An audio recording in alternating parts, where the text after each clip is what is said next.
crucified, and they're talking to each other. They say, one guy says, yeah, there's this guy, his name is Jesus.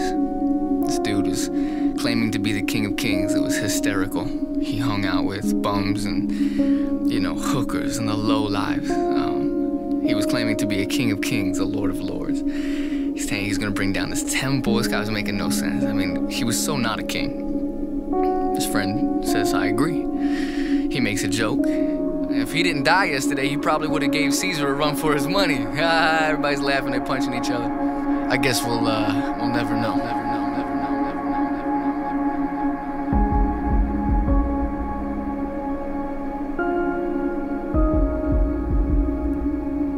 You fast forward a few thousand years later, and people are walking the streets talking about their savior. And funny enough, it's not the guy who owned about 70% of the rotating planet when Jesus died, whose kingdom anybody with a brain would have bet on to last forever. His face was on money. I mean, that's the definition of worldly power. Then this guy Jesus drops into history and claims, I'm the opposite of worldly power. I lay down every single bit of power that I have before people's feet. I'm a servant of people, I'm a servant of man. He turns to all of his followers. He says, you know, blessed is the servant.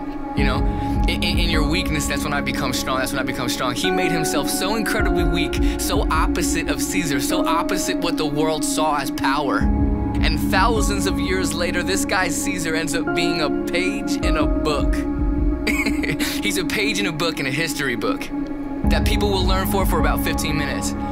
But when you walk the streets of modern America, you walk the streets of Africa, you walk the streets of China, you walk the streets of all over this entire nation and this world and wherever, and you hear the name Jesus, and people revere him as a King of Kings, as a Lord of Lords, not because he had worldly power, but because he laid down every bit of cosmic power, every bit of the galaxy that he owned, he laid down. Why? Because of you. Because of you, because he wanted to serve you, because he loved you so much. Talk about an upside down kingdom. Talk about his words reigning true. So every time I think about Christ's name, every time I think about myself and how I could be exalted, maybe I should start doing the opposite.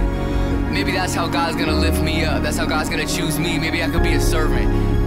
Because my King, my Lord of Lords, made himself nothing and became everything. Made himself nothing and became everything. So when we come together, we should say, less of us and more of you.